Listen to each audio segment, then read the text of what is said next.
Kuna mwanaume fulani hapa TikTok anaitwa Patrick Mbacio or Patrick Mbacio or Mbacio, whichever the pronunciation, right? And sorry for butchering your name. But the thing is, this man was making headlines uko ma 2024, 2023, 2025.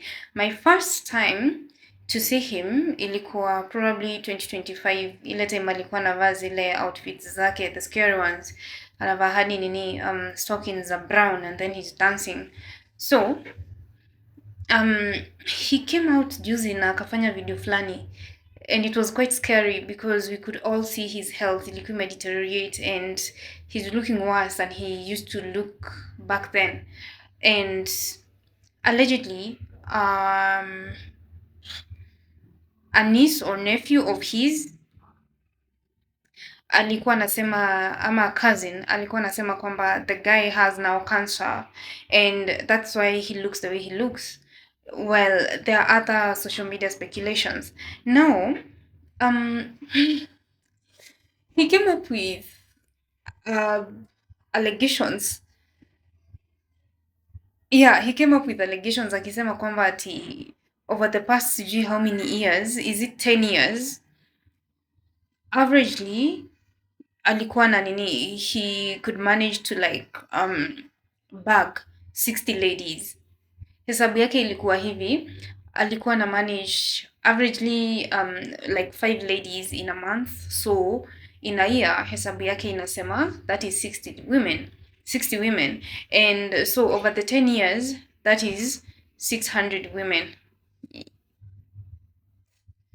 Sasa kuna pia hesabu ingine ilikuwa inaleta 1200 women. So and he also claimed that sometimes kuna wakati alikuwa anajinyima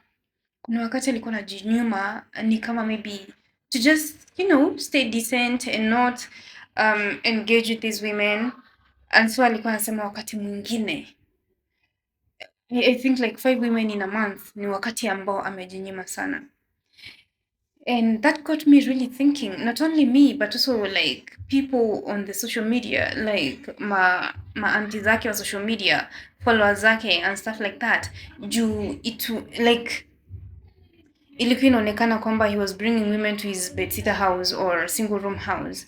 I think ali upgrade to a bedsitter or something, or maybe a 1-bedroom house. Couldn't care. So ilikuwa inasemekana kwamba, not that ilikuwa inasemekana, but yeye mwenyewe alikuwa anasema the ladies wenye walikuwa anawaleta kwa hiyo nyumba yake, he was having like such a good time with them. And it's unfortunate that I came across another video. I believe some of the women knew they were being recorded, and then maybe they probably gave consent, but then is it possible they also didn't give consent to be posted on social media?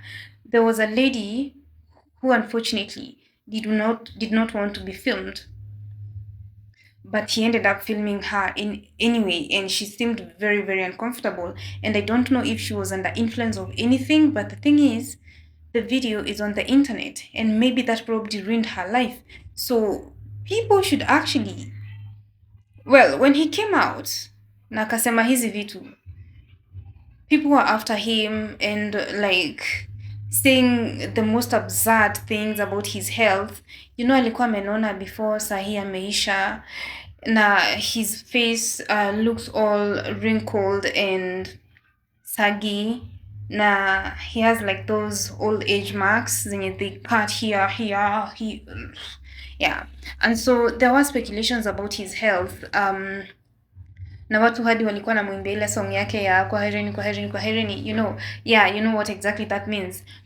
So fast forward kidogo, he came out, there was a video call, no, there was an audio call that leaked, yeye na some other lady who was on the other side of the call, and she was busy asking him, sasa now that you managed like sleep with all these women,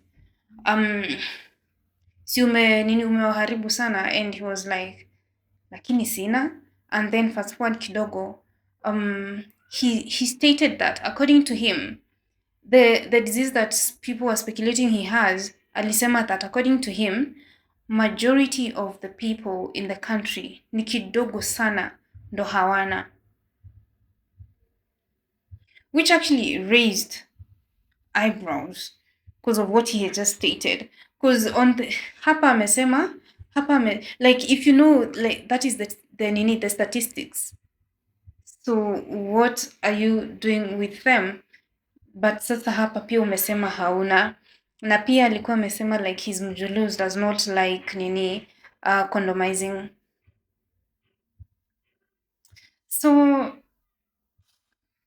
So juzi amekuja na ka clear. I saw a video by Malia Kibe, Fulufulu. I actually like her content. Yeah, where she was saying that amekanyaga waya and shit like that. But now the guy came forward and said kwamba yeye he's okay. Vitu zinamsumbua ni vitu kama skari, diabetes, basically ndo zinasumbua mwili wake. Now, there's also one thing that he said and it got me thinking a lot. Yeye alikuwa anasema kwamba for him dating a 23-year-old is a stretch for him. Basically being with a 23-year-old is a stretch for him. Yeye anapendanga tu ma 22 maximum. And according to him, ukisha like once you've slept with him, sasa unakuwa rafiki yake. The best he can do is become friends with you. Like ushakuwa like in the list of his friends. But the best like he doesn't like and he's also very strategic with the kind of ladies he approaches, na pia kuna specific times zenye yeye he approaches women at, na pia ana make sure ama break up with them. For example, he said that age limit yake 22, akienda sana 23, lakini no. And also he talked about, and especially there's something he said and it was directly targeting single mothers, and I was like, okay, society. Unajua kitambo tulikuwa tunaheshimu watu wazee cause walikuwa napeana advice, na pia tulikuwa tunaogopa wanaweza tulaani. But right now old people are actually sleeping with the children wenye wangefaa kuwa wanapewa advice. Sijui anawathreaten, anawaambia nitakuachia kasu usipo nini, like whatever. Anyway, besides the point, he went ahead akasema kwamba for him dating within that age bracket ni juu anajua kama mtu ako na mtoto, kama msichana ako na mtoto within that age bracket, huyu mtoto hajaanza shule, and so that is not much of a burden for him. Na pia kuna specific months like ati yeye alikuwa anasema kwamba by like hapo December yeye na kudate wanawake like, na pia maybe I think pia January because of maybe mtoto ana join shule, so haizi basically hataki responsibility. Na pia hapo mwezi wa pili because of the Valentines wapenda nao, pia hapo hawezi. So like for him he's very strategic, akijua something is coming up that might render him to becoming responsible for that lady and also that responsibility, yeye yukatiza hiyo story.